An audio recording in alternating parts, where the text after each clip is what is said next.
जब तक गिरफ्तारी नहीं होती हम संस्कार नहीं करेंगे। हमें न्याय मिलना चाहिए,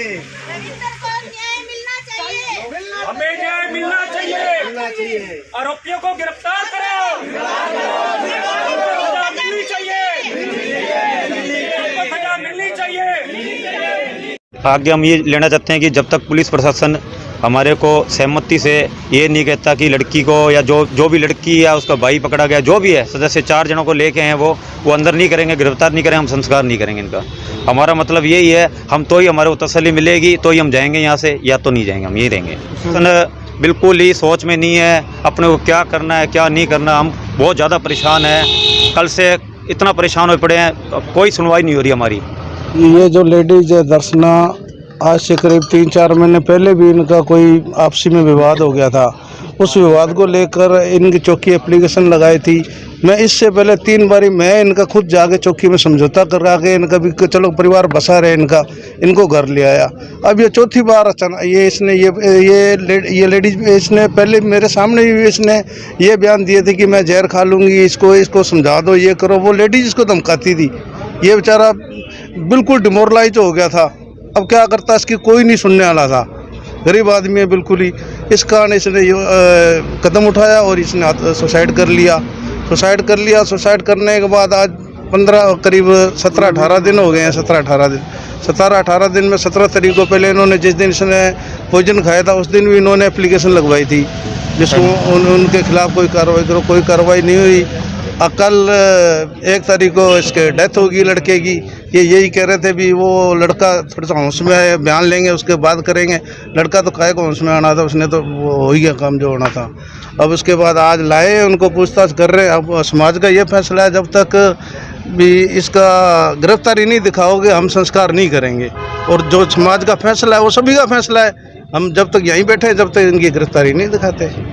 जी बताइए। मेरा नाम अश्विनी कुमार है, मैं रविंदर का भाई हूँ। मैं पहले बाहर रहता था। आज से 3 साल पहले इनकी शादी हुई थी जी। शादी के बाद इसने काफ़ी लेडीज़ ने मुझे भी परेशान किया, मेरे भाई को भी परेशान किया कि मैंने अलग रहना है, मुझे घर में किसी का वो नहीं चाहिए और आप अलग हो जाओ, जिसके कारण मैं बाहर चला गया। कई बार मेरे भाई के मेरे पास फ़ोन भी है कि इसने मुझे बहुत परेशान कर रखा है। कभी कई बार मेरे साथ मांगे रखते हैं कि हमारे बैंक के लोन है, मुझे इसके लिए पेमेंट चाहिए, मुझे सोना चाहिए। तो मेरे भाई ने काफ़ी लोन उठा के इनको पेमेंट दी है, जिसकी डिटेल मेरे पास है लोन की भी। सारा पैसा इसको दिया गया है। इसने तरह तरह के खर्चे किए हैं, ऐश किया और अपने घर के सारे कर्जे उतारे हैं। इसके भाई ने और पिता ने भी घर से काफ़ी हमारे से पैसा लिया है जी, बहुत पैसा लिया। मेरे भाई को इतना टॉर्चर किया पैसे के लिए, अगर तू पैसे नहीं देगा तो हम तेरे ऊपर दहेज का आरोप लगा देंगे। 2 बार मेरे भाई को पुलिस भी लेकर गई है। ये हर बार झूठे इल्जाम लगाती थी, मेरे भाई की कोई सुनवाई नहीं होती थी और पुलिस इसको उठा के ले जाती थी जी। मेरे भाई ने मेरे से कई बार बात की, मेरे से पैसे ही मांगे। मैंने भी कई बार मेरे भाई को किसी के थ्रू पेमेंट करवाई कि चलो कोई बात नहीं इनको दे दे। उसके बाद भी इन्होंने खेड़ा नहीं छोड़ा। हर बार धमकी थी कि हम ये डिवोर्स भी नहीं लेंगे, हमें कम से कम इतने रुपए चाहिए, इतने रुपए चाहिए। हर बार प्रताड़ित करते रहे जी। हर चीज़ घर की इसकी छुपा दी जाती थी, उसे ढंग से दुकान पे काम नहीं करने दिया जाता था। वो दुकान पे जाता था, वहाँ जाके भी लड़ाइयाँ करके आई है, जिसका प्रूफ हमारे पास वीडियो है। इसका भाई वो भी 1 नंबर का इसके साथ मिला हुआ था और उसने भी मेरे भाई के ऊपर काफ़ी टॉर्चर किया। उसकी एक सिस्टर हरियाणा की, उसने भी काफ़ी टॉर्चर किया। उसके माँ बाप ने भी टॉर्चर किया। उसका एक छोटा लड़का जिनके स्कूल की फीस वगैरह सब कुछ मेरा भाई भरता था, वो भी मेरे भाई के ऊपर टॉर्चर करते थे कि अगर आपने कुछ कहा तो हम ये। शादीशुदा थी जी, उसको भी बर्बाद करके आई है जी। ठीक है जी, बिना तलाक के आई थी। जब मेरे भाई ने एप्लीकेशन उसके बाद इसने शादी के बाद तलाक लिया है। ठीक है जी, तो उसके कोई बात नहीं छुपाई। मेरा भाई मुझसे हर बात शेयर करता था, मैं भी यही कहता था चलो कोई बात नहीं, पारिवारिक मामला है लेकिन सुलझ जाएगा। मुझे नहीं पता था मेरे भाई इतना टॉर्चर में कि उसने इतना बड़ा कदम उठा लिया। उसने जहर खा लिया। मुझे बाद में इस बात का पता लगा और हमने एप्लीकेशन लगाई।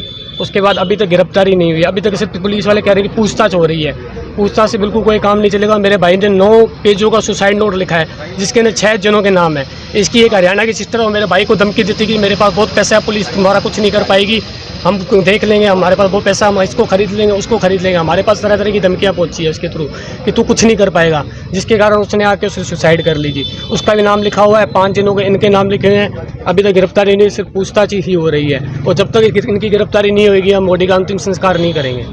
इसलिए लोन की डिटेल भी है। जो लोन लिया मेरे ब्रदर ने मुझे खुद ने बताया कि मैंने इनको दिया, AU बैंक से लोन लिया हुआ है जी, जो मेरे ब्रदर ने क्लियर किया। इनके भी लोन कई बार दिए। इसकी माँ आती थी घर से कैश लेके जाती थी। कई बार जहाँ शादी हुई, शादी के 6 महीने के अंदर इन्होंने हमसे काफ़ी पैसा ले लिया। उसके बाद सोना ले लिया, सब कुछ ले लिया। आज सारा कुछ इनके पास है, मेरे भाई के पास कुछ नहीं है। फिर भी मेरे भाई इनकी सारी उनकी मांगे पूरी करता रहा कि एक परिवार बना रहे। लेकिन इनके बच्चे भी ऐसे ही थे उनको भी स्कूल में लगाया, लेकिन वो भी अच्छे तरीके से नहीं चले। परिवार में झगड़ा करना, हमारे ताऊ जी और उसके गालियाँ निकालते थे उनके छोटे छोटे बच्चे, माँ उनका पक्ष लेती थी, वही उनको बताती थी जाओ लोगों को बोलो कि वो मुझे मार रहा है, जाओ इनको ये करो, वो भी यही करते थे। तुष्ट नहीं हूँ, पुलिस ने पहले 12-15 दिनों में कुछ नहीं किया। उन्होंने सिर्फ एक बात कही कि जब तक वो बॉडी का बयान नहीं देगा, लेकिन मेरा भाई इस सिचुएशन में था ही नहीं कि वो बयान दे पाए।